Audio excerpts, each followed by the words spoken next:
होली का जो त्यौहार है ये हिंदुओं के लिए बहुत श्रेष्ठ माना गया है। होली के बाद में 8 दिन बाद शीतला माता का त्यौहार आता है और उसके बाद में ठंडा खाना स्वास्थ्य के लिए बड़ा लाभदायक होता है। वो हिरण्यकश्यप जी, उनकी बहन थी होलिका, तो उनको ये वरदान था ब्रह्मा जी का कि जो आग में बैठ करके यदि आग में जलाई जाए तो वो जलती नहीं थी। नमस्कार साथियों, मैं हूं योगेश और आप देख रहे हैं मेरा यूट्यूब चैनल योगेश राजस्थानी। साथियों, प्रदेश भर के अंदर देखा जाए तो होली का पर्व है जो बड़ी धूमधाम से मनाया जा रहा है। हालांकि इस साल जो है लोगों के अंदर संशय बना हुआ था कि होली का जो त्यौहार है वो किस दिन मनाया जाए, क्योंकि एक होली का जो पर्व है वो इस बार पश्चिमी भारत के अंदर आज मनाया गया है, हालांकि जो पूर्वी भारत उसमें कल मनाया जाएगा। इसी पर चर्चा करने के लिए हमारे साथ में मौजूद है एक पंडित जी महावीर प्रसाद जी। उनसे बातचीत करते हैं कि इस बार जो होली का पर्व है उसको लेकर के लोगों के बीच में संशय बना हुआ था, क्या कारण रहा होगा, इसी बातचीत करते हैं। सर, बहुत बहुत स्वागत है आपका। होली का जो त्यौहार है ये हिंदुओं के लिए बहुत श्रेष्ठ माना गया है, क्योंकि होली का त्यौहार से बसंत ऋतु का जो मध्यस्थ है ये, इस मध्यस्थ में इसके बाद में जो है एक लॉजिक ये भी है कि होली के बाद में 8 दिन बाद शीतला माता का त्यौहार आता है और उसके बाद में ठंडा खाना स्वास्थ्य के लिए बड़ा लाभदायक होता है।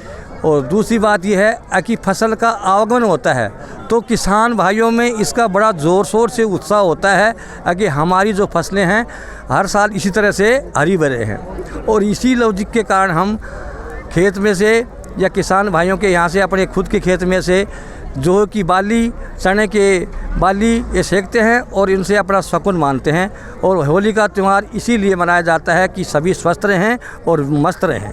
सर, इसके पीछे कहानी क्या है होलिका के, ये होलिका दहन करने के पीछे? होलिका दहन की बात ये तो थी आपकी वैदिक वो बातें, और अब जो है वैदिक बातें हैं कि हिरण्यकश्यप थे, उनके पुत्र थे प्रहलाद भगत। वो भगवान राम के अनन्य भक्त थे। वो विष्णु हरे राम हरे कृष्णा हरे विष्णु की कथा लगाए रखते थे। तो उनको जो उनका पिताजी थे वो हिरण्यकश्यप जी, उनकी बहन थी होलिका, तो उनको ये वरदान था ब्रह्मा जी का कि जो आग में बैठ करके यदि आग में जलाई जाए तो वो जलती नहीं थी। और वो जो भगवान के विरोधी थे हिरण्यकश्यप जी, और उनके पुत्र जो प्रहलाद जी थे वो उनको होलिका के साथ जलाना चाहते थे, लेकिन भगवान विष्णु की ऐसी कृपा हुई कि वो होलिका जल गई और प्रहलाद भक्त बच गए। और उसी दिन से ये होलिका दहन की परंपरागत हम मनाते आ रहे हैं। सर, इस बार भारतवर्ष के अंदर देखा जाए तो होली का जो पर्व है 2 दिन मनाया जा रहा है, इसके पीछे प्रमुख कारण क्या रहा होगा? देखो, पूरा ब्रह्मांड जो है अपनी निश्चित धुरी पर भी घूमता है, पृथ्वी भी अपनी निश्चित गति पर घूमती है। इसी प्रकार 5 चीज़ों से मिलकर पंचांग बनता है: तिथि, वार, करण और योग। तो अब की बार जो तिथि है, पूर्णिमा तिथि 6/3/2023 को 4:19 से आरंभ हो रही है और उसी समय विशिष्ट योग आरंभ हो रहा है। इसको भद्रा के नाम से लिया जाता है। भद्रा समाप्ति का काल जो है प्रातःकाल 5:17 तक है। तो भद्रा की पुष्ट घड़ी में या भद्रा की स्पष्ट सामने की घड़ी में होलिका दहन का कोई दोष नहीं होता है। तो जो ये समय चल रहा है करीबन समथिंग 6:20 पर ये भद्रा की पृष्ठ घड़ियाँ हैं, इनमें होलिका दहन करने से कोई भी नुकसान नहीं है, लाभदायक है समाज के लिए, परिवार के लिए और गांव बस्ती के लिए, पूरे समाज के लिए शुभदायक है। इसलिए ये समय निश्चित माना गया है। दूसरा समय है जिनके ये है कि जिन राज्यों में, जिन प्रांतों में सूर्यास्त जो है, सूर्यास्त जल्दी हो जाता है, जैसे पूर्वी उत्तर प्रदेश है, पूर्वी मध्य प्रदेश है, आसाम, बिहार, बंगाल और उड़ीसा, इन प्रांतों में सूर्यास्त का समय कुछ जल्दी है। यानी अपने दिल्ली से करीबन 25 मिनट या 28 मिनट का अंतर है। इसलिए वहाँ सूर्यास्त का समय जो है वो लेट से है। इसी वजह से पूर्णिमा तिथि जो 7 तारीख को करीबन 6:11 तक है, जहाँ सूर्यास्त जल्दी हो जाता है वहाँ पूर्णिमा पकड़ में आ जाएगी और पूर्णिमा तिथि में होलिका दहन होता है। तो इसीलिए इन प्रांतों में, जैसे मैं जिनका नाम बता चुका हूँ, उन प्रांतों में 7/3/2023 की होली मनाई जा रही है। और जिन प्रांतों में सूर्यास्त का समय 6:23 से मध्यस्थ है, उनको प्रदोष वेला बोलते हैं या गोदोलू वेला बोलते हैं। इसमें होलिका दहन करना बढ़िया रहता है। सर इससे पहले कभी ऐसा संयोग बना है कि 2 दिन होली का पर्व मनाया गया हो? इससे पहले यही जो तिथि जो पूर्णिमा तिथि है, इसी तिथि की वजह से 2016 में होली का ऐसा ही हुआ था। 2 दिन तक होली का पर्व मनाया गया था और उनका जो बढ़िया समय था वो था 2016 में 4:17 का। क्यों? कि 4:05 तक होली वो भद्रा थी और 4:17 जो ब्रह्म मुहूर्त में या उसका होली का दहन हुआ था।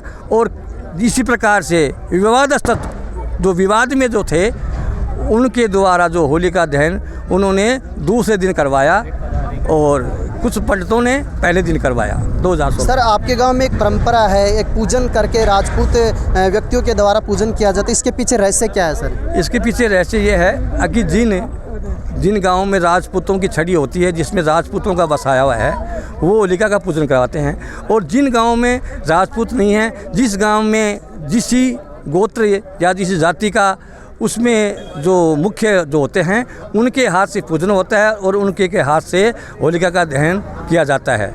जैसे हमारे यहाँ सियोड़ में राजपूत जो है उन्हीं का जो है छड़ी मानी गई है। और जिन गांवों में राजपूत के अलावा अन्य जातियां हैं जो उनकी छड़ी है, उनके गांव से उनके पूर्वजों ने बसाया है, उनका होलिका का दहन उन्हीं के द्वारा कराया जाता है।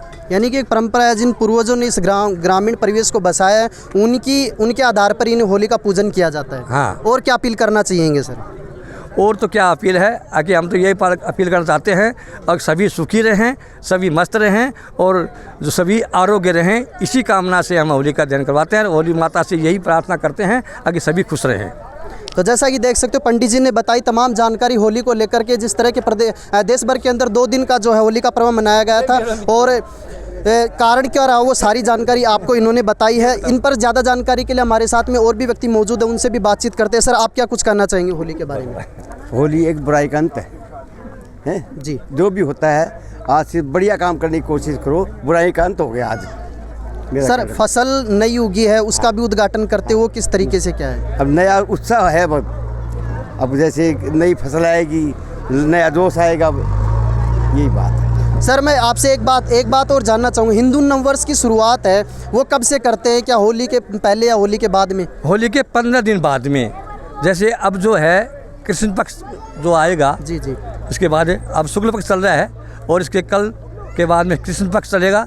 तो जब तक चैत की अमावस्या नहीं आती है तब तक वही संमत रहेगी, यानी कि संमत 2079 चल रहा है। और जैसे ही शुक्ल पक्ष की प्रतिपदा गणगौरों के त्यौहार से 2 दिन पहले या 3 दिन पहले जो शुक्ल पक्ष की प्रतिपदा होगी, उससे हिंदू नववर्ष आरंभ होगा। तो जैसा कि देख सकते हो पंडित जी ने तमाम जानकारी हमारे साथ और आपके साथ शेयर की है। कैमरामैन राहुल के साथ योगेश राजस्थानी की रिपोर्ट, सियोड़ राजस्थान।